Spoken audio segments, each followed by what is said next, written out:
evening and welcome to Unapologetic, the UK's podcast on politics, news and stuff, with the right of centre viewpoint. It's Sam here and I'm going to be doing a solo podcast for you this evening, just to try and have a look at some of the issues of today and the last few days really. So it's not going to be as kind of organised as usual, because usually obviously we do a lot of research and some notes and stuff. I'm going to kind of just sort of go through Twitter and have a look at things as they pop up really, and kind of talk about them. So I hope that you bear with me and find that quite interesting. So I suppose the main news really on Twitter is about how Angela Merkel is saying that Germany are going to be rejecting Boris's deal. She's saying that they aren't going to accept it under any circumstances. I suppose some people are kind of disappointed. Some people are saying it was to be expected. So people have reacted very differently to it. It's quite shocking, really, that she's sort of not prepared to budge. Her reasons for not budging, she says, is because she says that Northern Ireland should always be in the customs union, which obviously the DUP have responded to quite strongly and said that they feel that the EU just constantly want to keep them tied forever and the backstop was a lie. And I can kind of see where they're coming from, because it does appear that the only reason they wanted the backstop was, as many people feared, just to keep them tied forever and ever and ever, infinitely, into the EU. So I suppose what's Boris's next steps, really? What can he do? Obviously, he's been very quiet. Parliament was prorogued. I think either yesterday or today. They're not back until Monday now. Obviously, there'll be a Queen's speech. He has until the 19th, I believe, until he has to sort of make any decisions and say anything. So I've heard a couple of suggestions, really, as to what he might do next. Obviously, they're only suggestions through just sort of things I've been reading. Obviously, I haven't got no kind of inside knowledge or anything, but so one suggestion is that he's found a flaw in the Ben Act, and that he feels that he might be able to look into that, and either he will exploit the weakness in the Ben Act or leave it close enough to the 31st that he can start to take it through the courts and we leave with no deal before the decision happens. And the second suggestion is obviously he's going to be massively relying on Hungary to block it. Obviously, Hungary haven't got a great relationship with the EC at the moment. Very, very difficult relationship they've got. So they aren't particularly any kind of prepared to do any favours for the European Union right now. So they kind of might be inclined to help Boris. I mean, I joked with my friends earlier that if I was Boris, I think I'd be promising Hungary the money that they pay to the EU to be paid to Hungary in exchange for them blocking the deal. But yeah, so everyone's, no one knows anything, do they? Everyone's kind of guessing and surmising. No one's any further along as to where we are in the process. And I don't think anyone's going to be for a bit longer. So what else are we looking at? So where are we? So Britain Elects, so they obviously are a big polling site and have a lot of reports on Twitter about things. So they are saying that, according to Paddy Power, which is obviously a betting agent or a bookmaker, that they think that we will leave the EU by the 31st October, and the odds are 7-2. So that's pretty good odds, actually, on us leaving. And people often say that you should look where the money is and you should look what the bookmakers are saying. So that's pretty encouraging, actually, for us Brexiteers, I think, that there's such good odds, and odds against not. So 1-6 that we won't. So, yeah, I think it's a pretty good chance that we're going to leave, and the bookmakers seem to believe so too. They also did and a few other polls. So they've obviously done the normal voted intention, which was done by ComRes, and that had Conservatives on 33, Labour on 27. What was notable about that is that the Conservatives had jumped by 6 points. So people seem to be pretty happy with what Boris seems to be doing, and that's been reflected as well in a later poll by Opinion, where they asked about preference for a Prime Minister, and Boris is at 29%, Corbyn's massively flailing behind on 14%, and Joe Swinson's on 12%. So Boris does seem to be a fairly popular guy, for various reasons, I suppose. I think that a lot of people feel that he's getting the deal done, he's not messing around. And I think people have been looking for that for a long time in politics. People want to feel like they can relate to somebody, that people are standing up. I guess another thing that's been on the news is the Extinction Rebellion protests. So Extinction Rebellion have been having a lot of protests in London. They've blocked off hospital entrances. They have done a lot of dancing and singing of Kumbaya and the like around Trafalgar Square. Some of them have been arrested for various things. I saw a video of a guy that was he was protesting that all he'd done is had some food colouring, and the police were arresting him for nothing. But it's pretty clear from the video that he flips over and kicks the police officer in the head. Now that is straight up assault.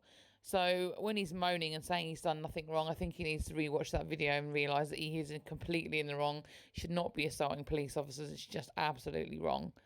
And also a couple of memes are doing around. It's quite ironic, really, that there's a number of Extinction Rebellion protesters in McDonald's getting some food. So, they're all against climate change and they want to be vegan because they hate the cows because they produce methane, and they hate capitalism, but they don't hate it when it means getting a Big Mac from McDonald's. So, there's quite a lot of hypocrisy there. And also another thing that's going around is, so Extinction Rebellion put out a tweet a little while ago, and everyone's saying, this is actually what Extinction Rebellion are about. It's not about climate change. They're saying that as kind of a cover story. What they're actually about is, and I'll read it to you, because it's pretty clear from what they say. They say, this movement is the best chance that we have of bringing down capitalism. Get on board, induction through the day at Parliament Square. You are welcome, you are needed. So it's pretty clear that that's actually what they're about. They're about overthrowing capitalism, nothing to do with climate change, really. And interestingly, another thing I saw on Twitter is that they're actually paying protesters. They're saying they'll pay you £400 a week in your expenses to be a protester, which I think that's quite a new thing that we're paying people. So maybe I need a career change, going and singing and dancing for £400 a week. It's not terrible. Maybe I'll have to give it some thought. So what else? Just having a quick look through Twitter. Sorry that I'm being a bit slow, but obviously you're just trying to read as I go along. It's obviously not easy to sort of read as you go and have a look. Owen Jones, he's usually good for a laugh. What's he saying today? Excuse me, I'm yawning. He is saying a lot of stuff, really. So he's commenting on Britain Elect. So Britain Elect saying they asked the nation that Labour's Brexit policy is a mystery to me, and 66% of people agreed with that statement. So what he says is, whilst this is partly down to a ludicrously unfair media, there's little Labour can do about that. What they can do is launch a big public campaign, billboards, social media, speeches, along the theme of we'll let the people decide, not the politicians. I mean, that's quite laughable, really, because, I don't completely disagree with them, actually. I do think the media can often be very unfair, and there is little any party can do about that. So I do have some sympathy with him there, to be honest with you. Although, a number of places, obviously have those issues with the media. But I do think it's ironic when he's saying we'll let the people decide. I mean, they are letting the people decide. Corbyn has said that he's going to let the people decide. He said he wants an election. He said all of this stuff. And then he doesn't go for an election. So I think that the fact that Owen Jones is saying that is pretty funny, actually. What do you think? Obviously, make some comments in the comment section. Give me your views. It's quite interesting to read the comments. It's nice to see what you're thinking of it. It's nice to see if you agree with what we're saying, if you don't agree. What else is on Twitter then? So, obviously, Nicola Sturgeon blaming Boris for the Brexit fiasco, but I don't think that's to be unexpected, is it? I don't think anyone's going to be surprised. So, Donald Tusk, obviously famous guy, President of the European Council, he's saying on Twitter to Boris Johnson, what's at stake is not winning some stupid blame game. At stake is the future of Europe and the UK, as well as the security and interests of our people. You don't want a deal, you don't want an extension, you don't want to revoke Quo Vadis. So Fraser Nelson has responded to that, saying that it's an odd tweet given that the UK government wants a deal and its proposal, including concessions on a Northern Ireland and UK border, is one many thought the DUP would never accept. For the first time we ever deal with enough cross-party support to pass Parliament, the EU really should think twice before rejecting it. I think that's a good point Fraser Nelson makes there, actually, because this is actually the first deal we've had. So I don't think enough has been talked about on this, actually, in the media. I think that people are deliberately being silent on this. I mean, the DUP have said they'd support it. The Conservatives are saying they'll support it, including pretty much all of those that had the whip withdrawn. Plus, a number of Labour leavers are saying they'll support it. I think it looks like Boris actually has the numbers for this deal to go to Parliament, and this is the first time that Parliament have managed to get a deal through, and the EU are just saying no. And I just think that, you know, it's so clear, I think, abundantly clear to everyone now, or especially everyone that, you know, supports the Leave side, that the EU has never ever wanted a deal. They're never going to try and play ball with this. So we're just absolutely wasting our time trying to negotiate with them, because they're never going to give us a deal. They don't want us to leave, and they're just going to try and keep us locked in forever. We have to just leave now with no deal.